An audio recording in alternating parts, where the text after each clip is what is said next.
Facebook. Welcome to day 3 of social media strategy for beginners. Today I will be going over 5 additional tips and drinking delicious coffee. All right, let's get right to it. Number 10. Follow other companies and interact with them on a regular basis on Facebook, on Instagram, on Twitter, on Tumblr, on Pinterest, whatever social media platform you have found to be valuable for your business. Start interacting with people regularly. And I'm not talking about superficial interactions. I'm talking about real interactions where you're developing relationships. Later down the line, when you've grown your social media presence larger, you'll realize that those relationships translate into real life interactions and real life successes and real life friendships, which they have with me. Number 11, tag businesses and people in posts legitimately because those tags will actually boost your posts. And if you're giving valuable content, valuable information, and you're a legitimate source of value for people, those other businesses will appreciate that tag. They'll share it. And like if it's a large company, like let's say Walmart or Target, or let's forget I said Walmart. Like if you're Target or Anthropologie or whatever the business is that's huge that you're tagging, just doing that might eventually get on their radar. And I'm not saying just tag randomly. If right now, if I'm talking about this live video and I think this microphone that I'm using is awesome, this microphone right here, I don't know if you can see it.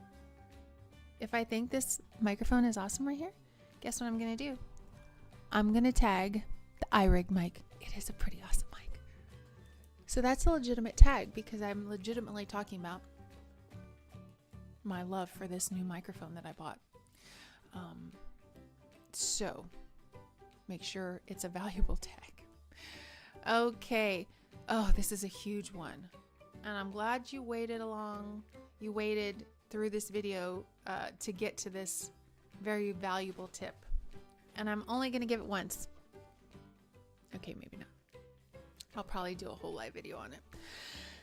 And in its sense, it's like a contradiction in terms because I'm about to bitch about other people's bitching.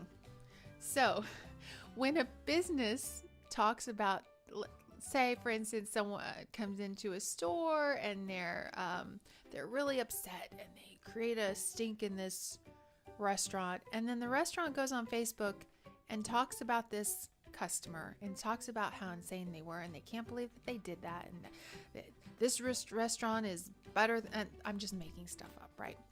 If you're publicly being unprofessional about your clientele or your interactions with your public,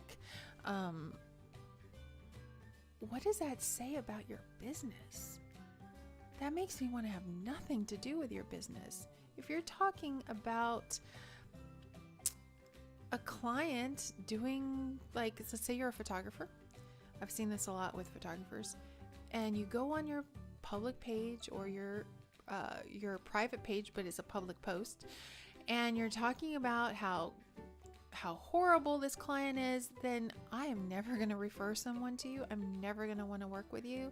I am never going to want to have anything professionally to do with your business if you're acting that way in a public forum, and you represent your business. You think it's common sense, but it's not. A lot of people do it. And you need to know that it's not cool and that it portrays you in a really bad light.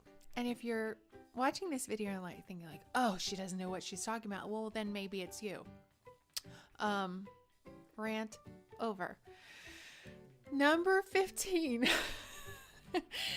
Make sure that the things that you're sharing with your audience are catered to your audience and is of value to them. Let's say you run a bakery, and you know who I'm talking about because I love this bakery.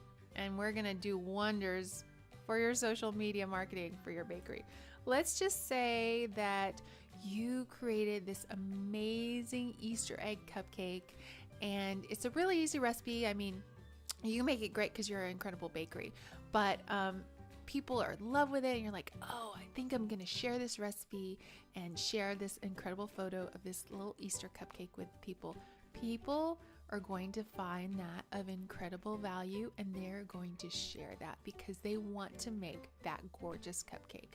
That is of value to that bakery's Instagram. That's a value to that bakery's Facebook fan page. It's of value, and you're not losing anything because people are still going to come in and purchase that cupcake because they want it to look exactly like the picture, right? But they're going to share it, and they're going to pin it, and they're going to save it, and they're going to share it with their friends like, oh, let's go get this cupcake, or let's make this weekend. And it's going to create value for your business because they find that recipe valuable. So that's the end of day 3 of social media marketing for beginners. I hope you find this content valuable. If you do, please like it and share it with people that you think might need this information. Dana with Stella House Films signing out.